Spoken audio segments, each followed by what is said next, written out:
Yo creo que lo que más me define a mí en la vida es que a mí no me alcanzan las ganas en los pies para salir corriendo si a mí alguien me dice necesito algo, pero mi sueño era otro. Yo quería realmente movilizar masas a nivel internacional. Su hijo es un milagro, porque su hijo se murió en cirugía. Wow. Y su hijo vuelve a nacer. Y eso es parte de lo que yo tengo en mi vida, y tú lo sabes, que es determinación. Yo no lo dudé. Yo iba por un objetivo y yo necesitaba una claridad y necesitaba un camino diferente. Y yo llegué. Yo creo que la magia está, mi cara, es en encontrar quién soy realmente. Cada uno es único.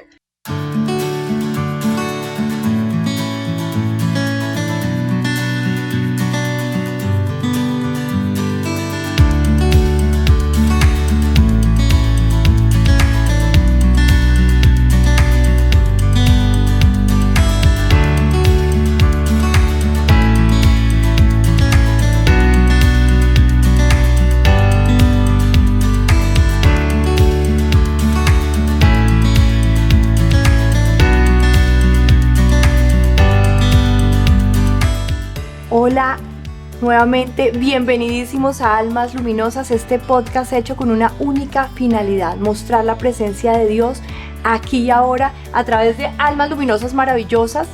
Hoy tengo una, ya les voy a contar de quién se trata. Por favor, suscríbete si no estás suscrito aún, pon la alarmita para que te avise cada vez que se estrena cada domingo a las 7 de la noche. Y bueno, aquí estamos con una mujer increíble, me van a faltar las palabras para describirla. Es una mujer llena de luz, literalmente a donde ella entra como que wow, uno la tiene que voltear a mirar. Ejecutiva exitosísima, súper mamá, una mujer amorosa, buena esposa, buena amiga. Le digo yo que soy ahí honrada de tener esa amistad tan maravillosa. Conferencista adicionalmente, defensora de causas, una mujer dedicada al servicio. Mejor dicho, de verdad que me quedaron faltando palabras, y además tiene un método para estirar el tiempo que bueno, ya nos contará. Se trata de Carolina Ibargüen. Caro, bienvenidísima a Almas Luminosas. No, pero que es esta delicia. Te voy a decir que antes que nada estoy sintiendo una energía impresionante. Gracias por este espacio. Cuando me llamaste a que estuviera acá, sentí como cuando a uno le dan una noticia muy importante y como wow, qué maravilla, y es en el momento justo para estar acá, y gracias. Para mí este es un momento muy especial. Ay, para mí también, mi Caro divina. Bueno, para que conozcan a esta mujer, más allá de lo que acabo de decirles, más allá de sus títulos, quiero preguntarle a Caro Ibargüen, ¿quién es ella? ¿Quién eres tú? Desde otro lugar que no es el lugar que se conoce, tu hoja de vida, ¿quién es esta mujer divina que tengo aquí al lado? Caro, gracias. Yo soy una mujer soñadora, una mujer entusiasta, una mujer que se levanta todos los días diciendo es un nuevo día, estoy aquí ahora. Una mujer que desde muy chiquita tuvo muchos sueños, anhelos, temas por cumplir, y creo que he venido en un camino correcto. Yo vengo de una familia con un hermano mayor, yo estoy de segundas, viene el siguiente que me lleva 10 meses, el mayor es Nicolás Ibargüen, estoy yo, viene Pipe Ibargüen, y luego cuando teníamos 19 años llega Laura a nuestras vidas.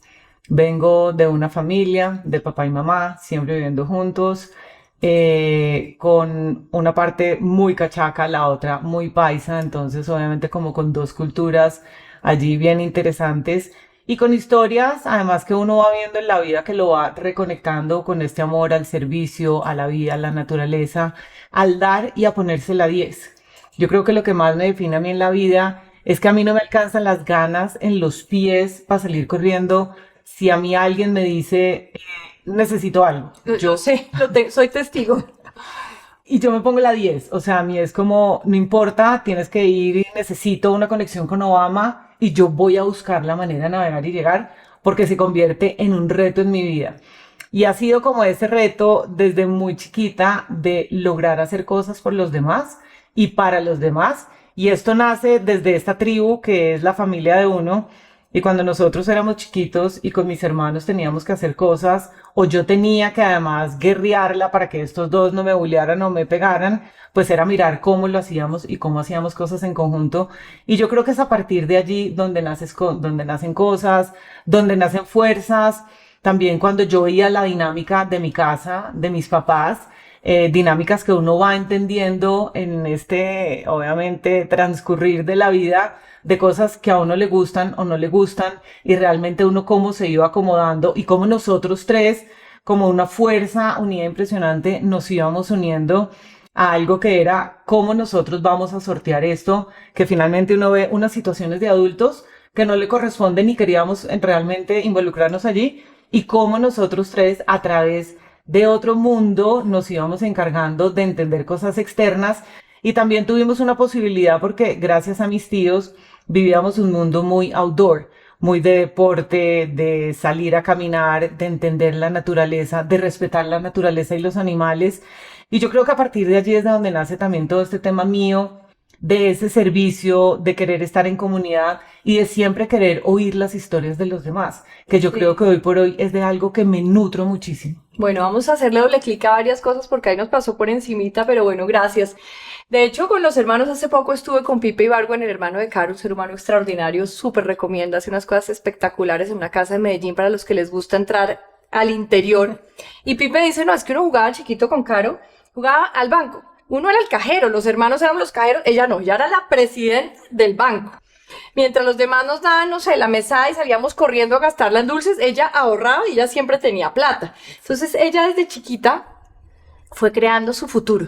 Y esa creación de futuro fue atravesada por maestros que el alma sabia de Caro fue escogiendo para seguir elevándose y seguir aprendiendo. Y algunos de esos maestros pues no fueron fáciles, fueron duros. Quiero arrancar por ahí, Caro. Quiero arrancar quién era esa Caro, qué estaba estudiando, dónde estaba estudiando, cómo se veía, qué pasó, con quién se casó. Cuéntanos. Ok. Y así es. Uno tiene muchos maestros en la vida. Y maestros que cuestan, otros maestros que son maestros. Y mencionaste a alguien que es muy importante en mi vida, que es Pipe Ibargüen. Pipe es ese gran maestro para todo lo positivo, para lo que uno tiene que hacer, trascender, y Nico igual. Luego llega otra personaje cuando yo estaba estudiando por fuera, que es Laura. Laura llega a nuestras vidas cuando teníamos 19 años y llega a nuestra vida porque mi mamá siempre dijo que ella quería devolverle al mundo la dicha que ella había tenido y la generosidad ante el mundo de tener 3 hijos como nosotros, y por eso llega Laura a nuestra vida. Y llega Laura donde éramos casi que los papás de ella y obviamente con una situación donde nosotros 3 ya estábamos por fuera y Laura se quedaba en casa con mis papás. Laura llega a la vida de una manera mágica. Mi papá estaba en ese momento en Estados Unidos y Laura llega porque Laura llegó porque Dios la puso en nuestra casa. Así llega Laura a mi casa. ¿Cuántos años tenía Laura cuando llegó a tu casa? Días de nacida. Laura tenía 2 días de nacida. Y a mi mamá le hacen una llamada y mi mamá adopta a Laura.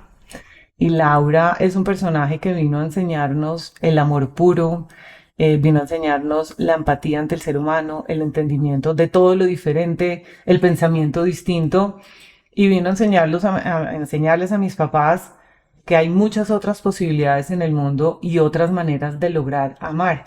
Tanto así que Laura, y lo digo porque muchos me han oído en mis redes las historias de Tita, mi abuelita. Tita tiene 96 años y es el personaje, ese es otro maestro maravilloso. Y Tita dice que es increíble que la única persona que para ella no es de sangre es la que ella más ama de todos sus nietos y sus bisnietos. Y es Laura. Porque Laura es amor puro. Laura nos vino a enseñar una cantidad de temas, de paradigmas que existían dentro de la familia, de temas que uno a veces no puede hablar dentro de la familia porque no está bien, porque no se puede hablar, y Laura vino a enseñarnos todo eso. Por ejemplo, Laura hoy por hoy tiene una pareja que es mujer, y eso era algo imposible en mi familia porque eso era pecado y no se podía hablar.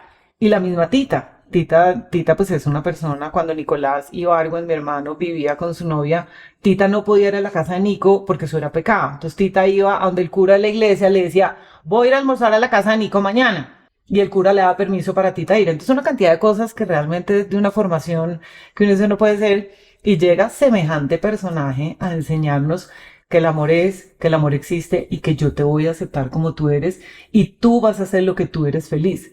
Cuando Laura nos cuenta que tiene una novia, para mi papá fue durísimo, para mi mamá también. Yo creo que todo el tema que todavía tienen las familias del qué dirán, más de lo que uno siente y hacia dónde tiene que llegar de ese qué dirán, era ¿qué vamos a hacer con esto? Y la aceptación entre todos y obviamente con la gran sabiduría de Nico y Pipe de lograr además transitar esto también con mis papás, de todo está bien porque además Laura es feliz. Qué Y Laura es un maravilla. personaje maravilloso. Y entonces yo me devuelvo un poco y cuando yo me voy a estudiar fuera del país, nos vamos nosotros tres, queda Laura con mis papás, yo me voy a estudiar siempre con un anhelo, Caro.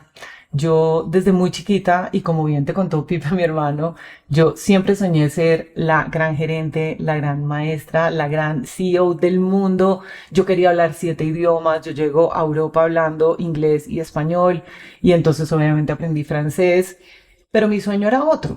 Yo quería realmente movilizar masas a nivel internacional, de pronto ni siquiera volver al país, porque hay cosas que uno a veces guarda en un cajón de situaciones que uno tiene en la vida o de situaciones que yo vivía con mi familia igual, que yo no quería repetir, yo no quería volver a vivir a casa de mis padres por varias circunstancias. Entonces para mí como que ese digamos, escape era irme a vivir a otro país. Mis hermanos igual. O sea, nosotros tres salimos de la casa y ninguno regresó a su casa materna. Entonces, yo creo que por eso era como esas grandes ansias de decir, yo lo puedo hacer y puedo estar por fuera. Y ahí sucede algo cuando estaba yo por fuera. Mis padres me pagaban la universidad, yo vivía en un apartamento con una japonesa, que esa es otra maestra de vida, la cosa más divina, Kaori Miyata, que la perdí. Yo googleo Kaori Miyata y hay 2000 y la tengo que encontrar algún día porque quiero ir a Japón a verla. Y ella también fue una maestra y estando en Europa, estudiando mi carrera, recibo una llamada de mis papás y mi papá nos dice que había tenido una quiebra económica muy grande. Nico y Pipe en Boston estudiando, yo en Bruselas. Y allí, sencillamente la respuesta fue, yo me quedo acá, yo trabajo en un almacén de encajes. Y yo le dije, yo me puedo quedar, yo puedo seguir soportando mis gastos y yo me quedo y así lo hice. Y más con este impulso de quererme quedar allí, era más, yo miraba una cantidad de personas que yo seguía, yo me conseguí un mentor, porque eso siempre lo he tenido claro. Yo creo que hay personas que yo he admirado mucho y aquellas que yo admiro, yo voy y les pregunto cómo fue tu historia. Y algo que yo le contaba esta mañana a alguien es que en la universidad que yo estudié, yo tenía la posibilidad de tener una cantidad de profesores y experiencias, porque mi profesor de marketing era el vicepresidente de Coca-Cola para toda la región donde yo estaba, y yo decía, wow, pero a mí además no me interesaba saber por qué estaba allí, sino quién era esa persona. Entonces yo era la única de mi clase que iba, le preguntaba, ¿usted quién es? ¿Usted qué hace?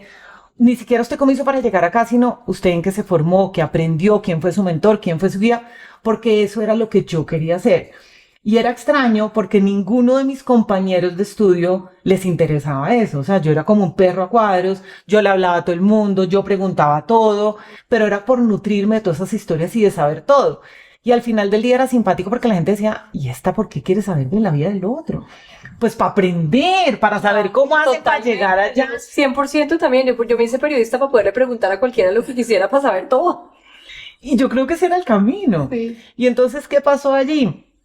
Cuando yo iba mirando y iba haciendo como todo este recorrido y cuando obviamente pues me devuelvo a la gran llamada de mi papá y que entonces nos teníamos que devolver y yo dije, yo no me voy a volver, yo quiero quedarme acá, conozco a una persona que trabajaba en Pfizer y era el esposo de una mamá que yo tuve allá que se llama Gloria, a quien amo y adoro, y ella fue mi mamá en Europa y era la persona que me guiaba, era mi confidente, me asesoraba, me contaba cómo era Alex en Pfizer y ella todo el tiempo me hablaba de esto de la carrera que la había tenido ejecutiva y yo decía, eso es lo que yo quiero, más que el de Coca-Cola, porque ahí, ¿y por qué más que el de Coca-Cola? Porque yo me daba cuenta que cuando yo iba, y además nos invitaban igual a la compañía, etcétera, no era muy personalizada. Okay, o sea, eran uno más. Pfizer sí te conectó por ahí. Sí, porque a mí siempre es la parte humana.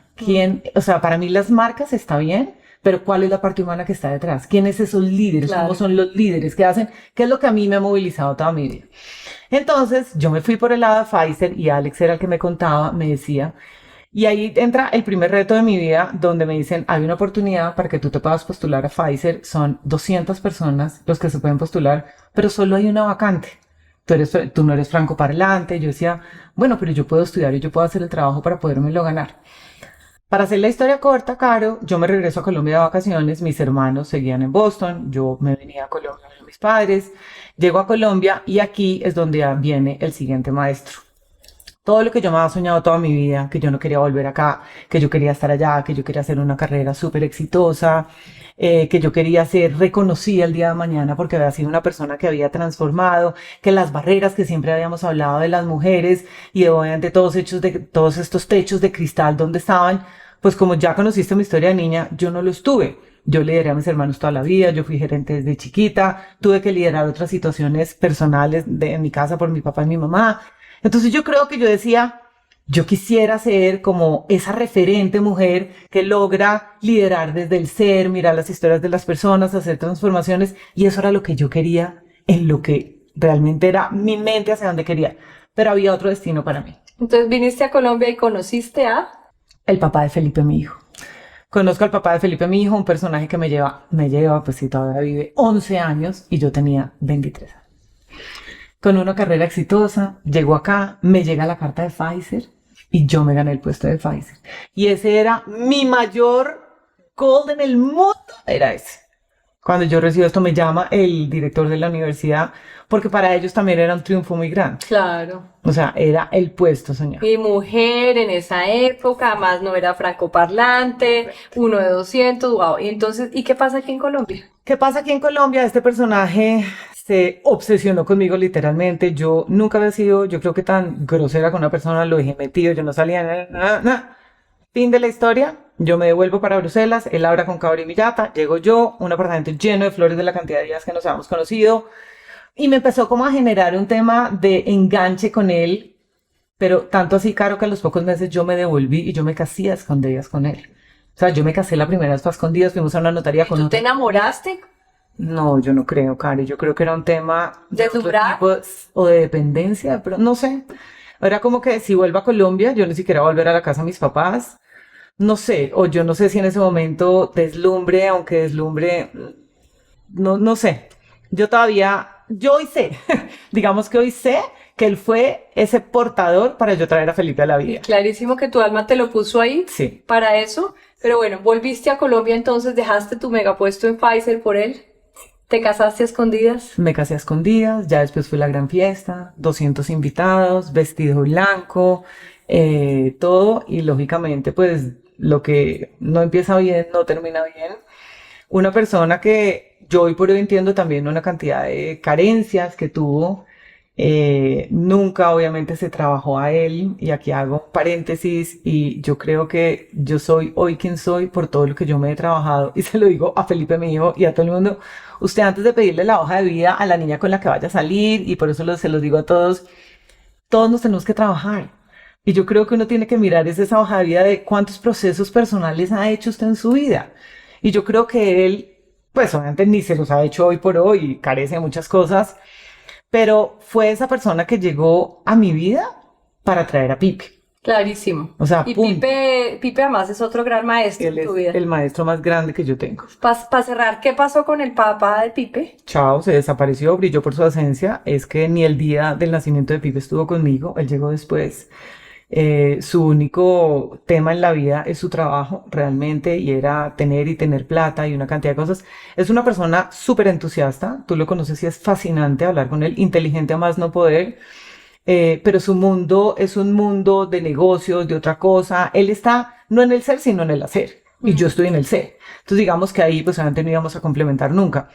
Pero él, obviamente, con esas ansias del hacer, se metía en problemas, salía, o sea, una historia loca de vida que yo no quería el día de mañana estar en una pantalla de televisión. Se busca, no, yo, eso, no, lejos de eso. Y yo me separo, yo me voy con mi hija, con mi chiquito de 4 meses, me separo de él. ¿Y qué pasa cuando Pipe tenía 4 meses? Cuando Pipe tenía 4 meses, estábamos en la casa de mi tía, en La Calera, aquellos tíos con los que hacíamos todo outdoor.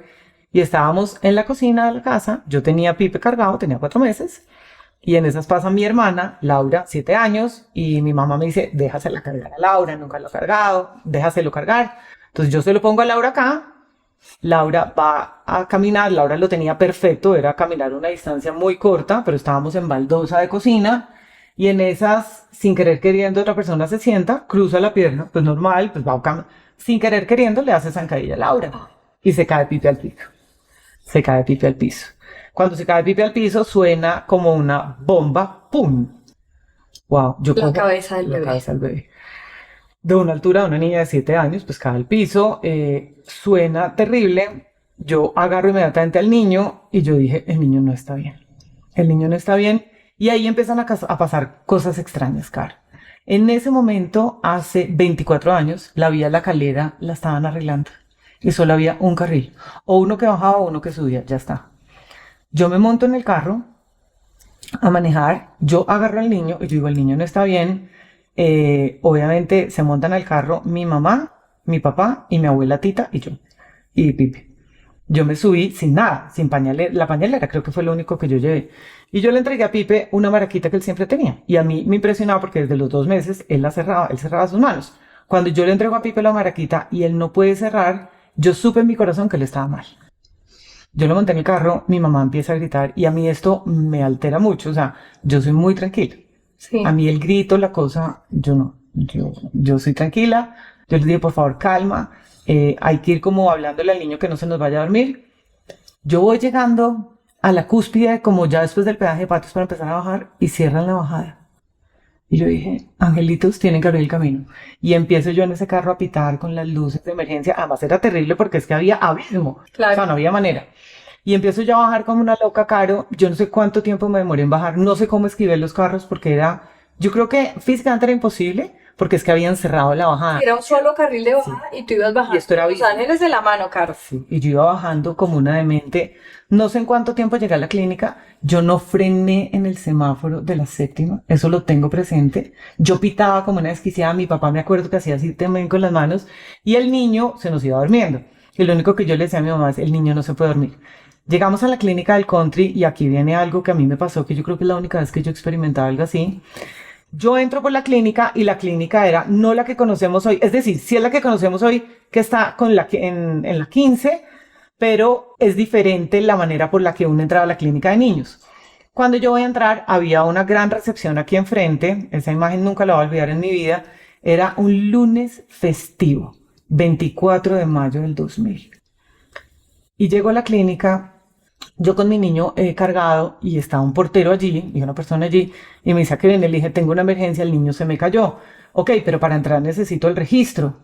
Y yo, ¿cuál registro? Los papeles del niño, los suyos. Yo me miro y yo hago así y yo no traigo nada. Cartera. Yo no traje cartera, solo traía la pañalera del niño. Entonces el portero me dice, entonces yo me voy a entrar y el portero me detiene. Y ahí revivo el momento. Yo cojo a mi hijo, se lo entrego a mi mamá y le dije, tú te entras, mami. Y pasa algo que las personas que estaban allí, hay una persona que vio todo lo que yo hice y me dice, yo nunca me había visto nada igual. Está el portero atrás, yo siento un fuego que me recorre todo mi cuerpo, porque es la sensación que yo recuerdo. Y en ese momento, Caro, yo saco una fuerza sobrenatural y yo levanto al portero de donde está, lo elevo y lo tiro al piso y le dije, yo entro a esta clínica conmigo. Wow. Cuando yo lo tiro al piso, la gente quedó así. Mi amiga que está ahí sentada se llama Camila y ella vio todo, me dijo, o sea, ¿qué pasó? Ya después un médico me explicó Sobrenatural, literalmente. un médico me explicó qué fue lo que yo hice. Yo obviamente quedo así, entro a la clínica, Caro, con mi niño corriendo y la gente no me atendía, no sé qué, yo, pero algo tenemos que hacer con el niño. Ahí estaba un médico que fue el que me recibió de turno, me recibió con el niño, me dijo, no, al niño le vamos a hacer una radiografía de cráneo. Yo me voy con el niño corriendo a la radiografía, sale, me dice, el niño no tiene nada. El niño se cayó y el sonido fue muy fuerte.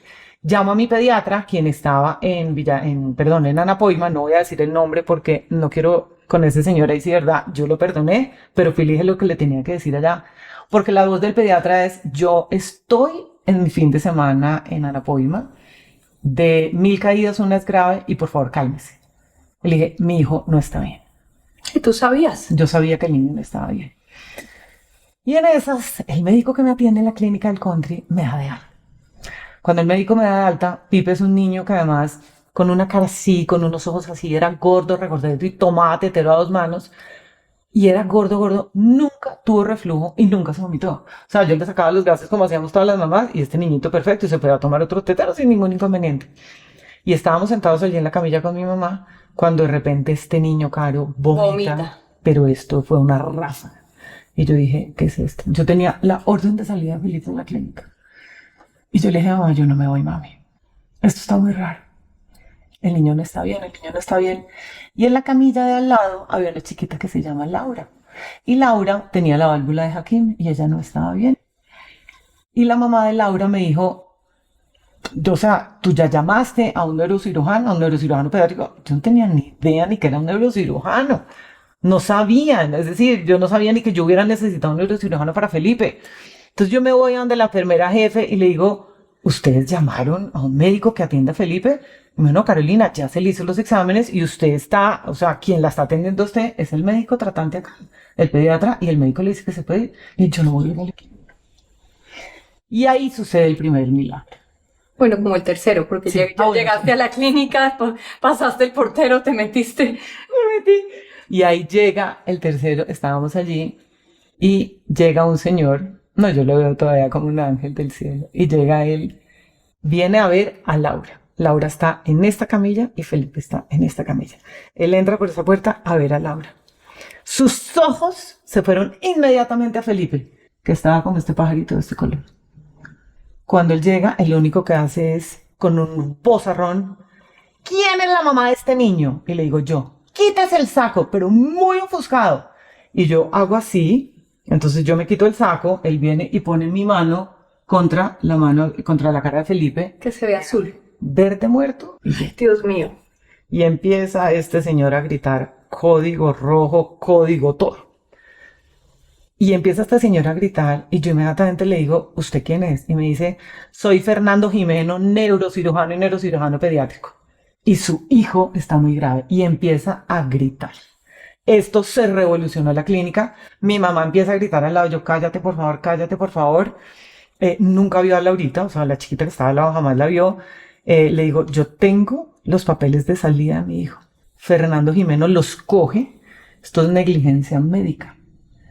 Llega el pediatra que estaba atendiendo al niño, esto es negligencia médica, y usted omitió los protocolos. El niño tenía que haberle hecho un TAC, este niño se está muriendo. ¡Wow! Yo dije, Dios mío, yo sabía que yo no me tenía que ir de la clínica. En esas dice Fernando, nos tenemos que ir a la otra clínica. Pero él ya como entró en su protocolo médico, pues yo no me puedo ir con el niño corriendo, el niño me muere aquí allá y el culpable soy yo. Teníamos que esperar que llegara una ambulancia supersónica para conectar al niño. La ambulancia no llegaba y Fernando lo único que hacía era gritar en la clínica. Todas las enfermeras corrían. Esto fue una situación de pánico absoluto. Yo no recuerdo, Caro, el tiempo que esto pasó mientras conectaron al niño. El niño no estaba conectado a nada. Empecemos por él. Cuando conectan al niño a todo esto y lo montan en esa camilla, esta criatura así de grande, vamos mi mamá y yo corriendo ya nos metimos a la ambulancia con el niño. Esto era una ambulancia, yo nunca he visto una ambulancia igual en mi vida. Eso lo veía uno en las películas. Yo me monto en esto, era una ambulancia de UCI. Y era lo que necesitaban para Felipe. Llegamos a la otra clínica, abren las puertas no había nadie porque pues era el lunes festivo, abren las puertas para hacerle el TAC al niño. Yo estoy afuera, el TAC se demoró nada, Carlos. Sale Fernando Jimeno, me agarra de acá y me dice, estamos tarde. Mi mamá empezó a gritar, le dije, cálmate. Tuve que darle un puño a mi mamá para que entrara en razón, porque ella no podía calmarse. Y le dije, doctor, yo puedo entender, pero yo necesito que usted me diga qué está pasando. Es muy fácil, Carolina. La vena, le voy a explicar como en una casa, es como si el tubo maestro se reventó. Toda la sangre del cuerpo de su hijo está drenando el cerebro. Y de pronto no tenemos tiempo, porque hay mucha sangre. Y lo que puede pasar es que llega un momento en que el cerebro de su hijo se mete por la tráquea, el niño se asfixia y se muere. Y no sé en qué tiempo estoy. Tengo que correr, tengo que llegar, quitarle el pelo a su hijo, ponerle anestesia. No le hemos hecho pruebas de sangre a su hijo y tengo que intervenir ya. Y este médico, y él me tenía agarrada así en una esquina. Le dije, explíqueme por favor, yo necesito entender. Y eso fue lo que me dijo. Wow. Yo veo ese corredor largo, corrían con esa camilla con el niño, yo me quedé así, yo le decía, Dios mío, en tus manos va esta criatura, no me la quites. Y mi mamá en el piso, a mi papá lo tuvieron que entubar abajo, a Tita, mi abuela en cambio también, y empezó el reloj a contar. Yo no sé qué pasó, no se van a tocar, no existían las redes sociales. Y empezó esa sala a llenarse. Nicolás Ibargo y mi hermano estaban en San Andrés. Ya llegó. Y llegaba gente, amigos míos de los medios, llegaba la gente, y esto era gente. Unos rezaban el rosario, otros rezaban no sé qué. Y yo estaba conmigo. Yo estaba conmigo, Caro. Yo lo único que decía era todo lo que me había pasado, el tema del papá de Pipe, ni siquiera estaba ahí. O sea, una historia que yo decía como haciendo, recapitulando lo que había pasado, todo lo que yo quería, en lo que yo estaba ahorita, nunca desde por qué me pasa a mí, sino qué hay que aprender de este momento. Y estuve siempre muy metida dentro de mí, calmada, unos lloraban, otros no, y yo estaba acá. Y en ese momento yo creo que yo ni siquiera sabía técnicas de respirar y respiré profundamente para lograr calmarme. En algún momento se prende una ventana, allí, y sale la ventana y dicen, la mamá de Felipe Méndez. Salgo corriendo y yo sabía que algo estaba pasando. Me dijo, tiene que firmar acá. Le dije, ¿qué voy a firmar? Me dijo, su hijo es O positivo, pero no tenemos tiempo de hacerle prueba de sangre cruzada y hay que inmediatamente hacerle una transfusión porque el niño se está yendo a la cirugía. Y le dije, ¿qué voy a firmar? Usted va a firmar que le vamos a hacer una transfusión de sangre, que el niño se puede morir o que no. Pero tenemos, o sea, la autorización de la transfusión en emergencia sin haber hecho prueba de sangre. Ya. Yo firmé, se fueron. Y luego viene el milagro máximo, Caro, que pues yo creo que eso que le pasa a uno en la vida, pues sí, impresionante. Porque estábamos esperando allí y luego se prende la luz nuevamente. Veo yo a Fernando salir con su coso, con tapabocas. Fernando sale con varios médicos detrás, con el anestesiólogo. Y fue un momento impresionante porque pues yo nunca lo había vivido, nunca lo había visto. Y sale Fernando allí. Yo él abre la puerta. Fernando se arrodilla y llora. Y yo ahí mismo supe que Pipe estaba vivo. Wow. Wow. Cuando él se arrodilla y me abraza y me dice, su hijo es un milagro. Porque su hijo se murió en cirugía. Wow. Y su hijo vuelve a nacer. Y yo le dije, wow. Y me dijo, a mí esto me pasa muchas veces en la vida. A mí se me dan muchos niños de las manos. Pero es que ni estábamos a tiempo, estábamos muy tarde. El hematoma, pues digamos ya el drenaje que había era muy grande y yo no sabía si yo lo iba a poder curar y el niño se nos fue. Me dijo, su hijo está hecho para cosas muy grandes. Y así fue. Y así es. Ya después de eso, este chiquito entró a la UCI, entró a 2 meses de estar en la UCI. Fernando me decía, lo crucial es solamente esperar la despertada de Felipe. ¿Cómo se va a despertar? Tenemos que esperar, Caro. Obviamente, pues, no hay ninguna afectación cerebral, porque no alcanzó a que hubiera afectación cerebral. Si el día de mañana, y se lo voy a decir cuando el niño se despierte, al niño le va mal en matemáticas, pues echémosle la culpa al accidente, pero ni siquiera va a ser por eso, como que fresca. Y yo, ok. Y fue un proceso muy lindo, Caro, en la clínica. Yo viví 2 meses en la clínica del Country. Obviamente pasó todo un proceso legal con el médico que nos dio de alta, claramente. Todos los directivos de la clínica del Country súper encima mío. Yo nunca tuve ninguna restricción para entrar a la UCI a ver a mi hijo. La despertada de Pipe pues fue otro proceso, porque pues obviamente el niño necesitábamos que mirara de un lado a mitad y de mitad al otro lado, y no pasaba la mirada. Entonces esto era todo un challenge, y el niño fue respondiendo, y a partir de allí fueron muchas enseñanzas para mi vida. Muchas enseñanzas de lo que es vivir en potencial todos los días, levantarse con la mejor energía, ser una persona positiva, abrazar los cambios, abrazar la vida, abrazar las necesidades de otros y hacerlo. Y yo le agregaría una y mostrar que las cosas pueden ser realidad. Caro Ibargüen, esta mujer que se soñaba ser superpresidente, es una superpresidente.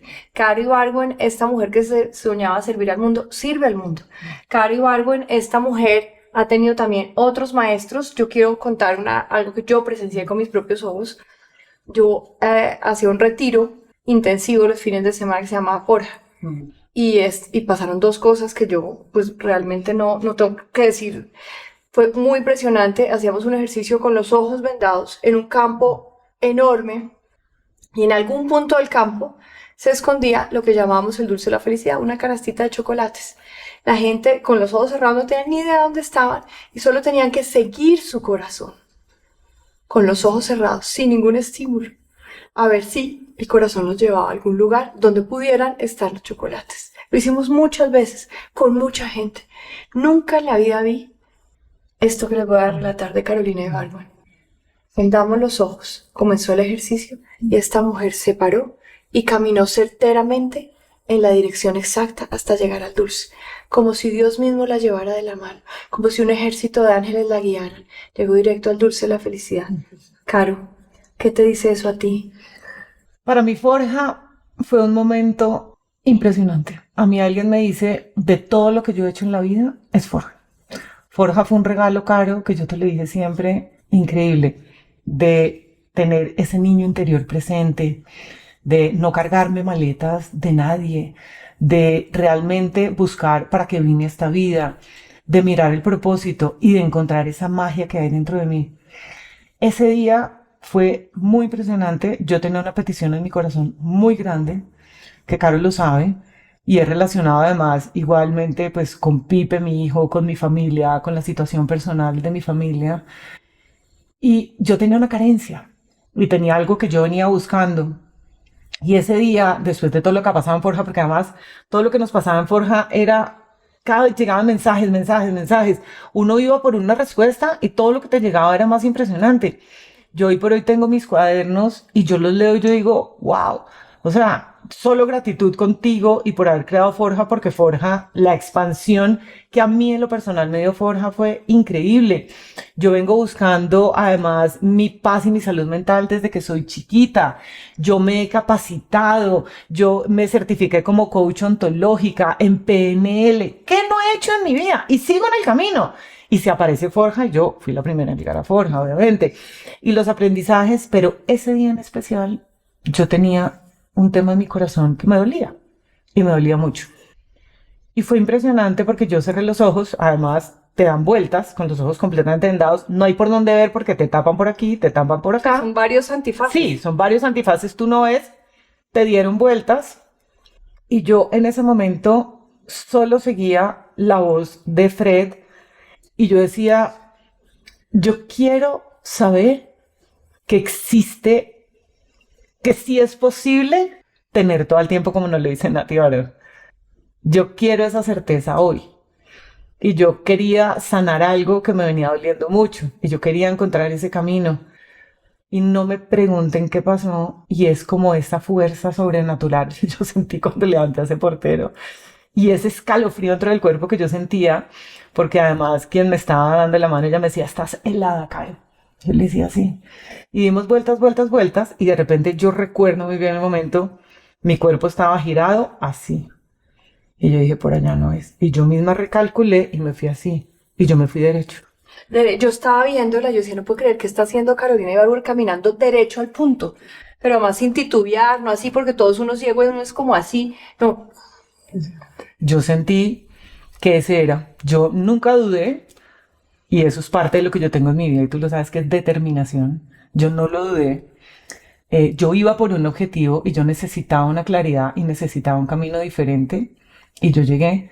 Cuando mi pie se topa donde está el dulce, a mí me acaparó algo interno que fue impresionante.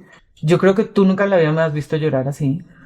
Yo les puedo explicar la explosión de emociones que fue esto, porque es saber que lo que uno quiere, ahí está. Y que el propósito que uno quiere en la vida sí se consigue. Y que la magia sí existe. Y que los pensamientos sí hacen lo que uno es. Sí. Y que uno no se puede predeterminar. A uno no le pueden decir desde chiquitas que usted no es buena para eso. Usted sí es buena para lo que usted quiere hacer.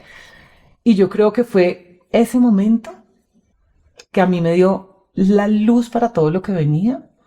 Y ahí supe que yo tenía que regresar a mi casa ese día. Y sintió un impulso. Y salió volada, dijo, me tengo que ir ya. Y llegaste a tu casa, ¿y qué se desencadenó a partir de ese momento? A partir de ese momento se desencadenaron muchos cambios dentro de mi familia, dentro de mi casa. Cambios que yo venía esperando hace mucho tiempo. Luz, amor, serenidad, empatía. Se desataron los nudos que había. Se desataron los nudos que había. Y hoy la familia de Caro fluye en armonía impresionante. En armonía. Caro tenía que salir ese día entendiendo ese mensaje a esa hora para llegar a un hecho que terminó desatando los nudos de su casa. Así fue. Y a entender que siempre lo que uno construye desde el amor, desde entenderse el uno al otro, desde entender y abrazar las diferencias de los otros, hacen que uno esté en armonía. Y que realmente no seamos únicamente la foto que uno monta a redes sociales, sino que sea desde esa paz interior y desde ese corazón, porque de otra manera, y lo digo y lo he dicho siempre, yo no puedo dar lo que yo no tengo. Y es, Yo no te nadie da puedo- lo que no tiene. No puedo.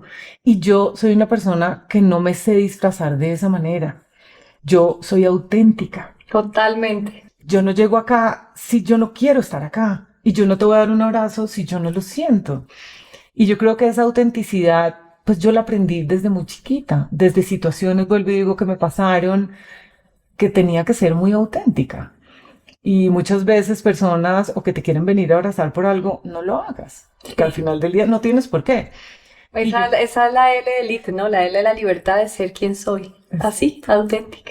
Y así es. Y esta es una mujer lit también, Caro es lit. Total, Once lit, total. always lit. Total. Pero estamos ya redondeando, porque el tiempo pasó como si fueran 5 minutos.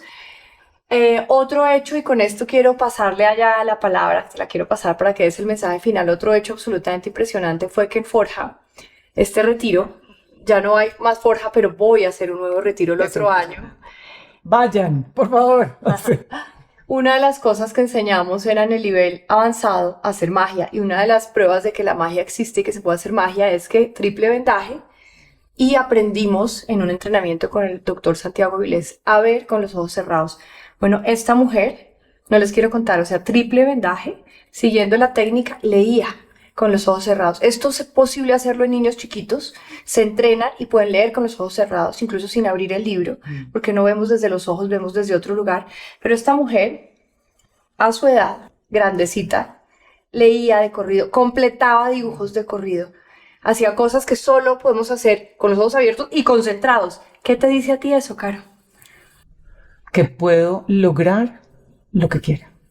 Que puedo llegar a donde quiera. Y que no me puedo poner ni ataduras, ni paradigmas, ni techos de cristal, que vuelvo y digo que pues yo aprendí de techos de cristal después y ni siquiera me comía el cuento porque pues, como lo hacía, lo hacía. Y que realmente uno sí puede ver más allá. Y que las cosas que uno siente son reales. Y que los presentimientos que uno tiene son. Y que las palpitaciones son. Y que si uno sabe que el camino es por allá, el camino es por allá. Y eso viene para las relaciones que uno tiene, para los sueños que uno haga, para el emprendimiento que tengas, para las personas con las que te reúnes. Y es que si uno tiene una palpitación de algo, hay que seguirlo. Y hay que llegar. Y hay que trascender. Hay que hacerlo. Y ahora que tú dices, ¿qué más me ha enseñado? Yo, por ejemplo, y gracias nuevamente, todo viene a Carolina Angarita, porque pues es Forja, pues que es Lit, y es siempre cuando uno quiere que ese mensaje llegue. Yo toda la vida quise, y yo he sido conferencista pues por mi profesión, pero ya empezar a dar mensajes diferentes, como por ejemplo el método 1440, yo nunca lo había hecho, yo nunca había dado un mensaje desde cómo hago yo las cosas, desde cómo lidero a la gente. No, porque es que voy a meter la cuchara ahí a Caro, pero Caro, ¿y cómo te rinde el tiempo? O sea, tú estás en A, B, C, D, mamá, la presidenta del consejo también de donde vive, mejor dicho, 45.000 cosas. Y Caro se puso a mirar, es que yo tengo un método. Y lo aterrizó y hoy se lo ofrece al mundo, método 1440, es conferencista, hoy trabaja como conferencista, además de sus múltiples ocupaciones, la pueden contratar para su empresa para que les cuente el método para estirar el tiempo, pero es impresionante, Caro. Ahora una pregunta de cierre, así como es de tu corazón, es, ¿todo esto que tú puedes hacer es porque eres tú o los demás también podríamos? Todos pueden hacerlo, absolutamente todos, ninguno tenemos un don mejor que el otro. Yo creo que la magia está, mi Caro, es en encontrar quién soy realmente, para qué vine a este mundo y cuál es el mensaje que quiero dejar. Y lo que yo hago hoy por hoy es nunca me comparo con nadie, ni comparo una persona con otra. Cada uno es único. Y lo que yo vengo a entregar este mensaje es diferente a los mensajes de otras personas. Y los mensajes que yo recibo todos los días de personas son únicos. Cada uno tenemos nuestra propia magia. Hay que encontrarla. Y hay que saber ese propósito. ¿Para qué? Para podérsela contar al mundo, para poder nutrir al mundo y poder nutrir a nosotros. Infinita gratitud, Caro. Qué mensaje tan poderoso. Soy una convencida de cada palabra que acaban de decir. Ya saben, suscríbanse a Almas Luminosas. Miren cómo no va a estar Dios aquí presente, sentado al lado mío, enfrente de ustedes. Suscríbanse a Almas Luminosas y por favor sigan a Carolina Ibargüen en todas sus redes, que son. Entonces mira, es Caro Ibargüen en Instagram, en LinkedIn es Carolina Ibargüen y en X es Caro Ibargüen. Caro Ibargüen. Ahí está. Abrazos, de verdad que Gracias. estudio infinito. No, para mí más. Gracias. Nos vemos el próximo domingo en Almas Luminosas. No se lo pueden perder. Ya ven lo que pasa.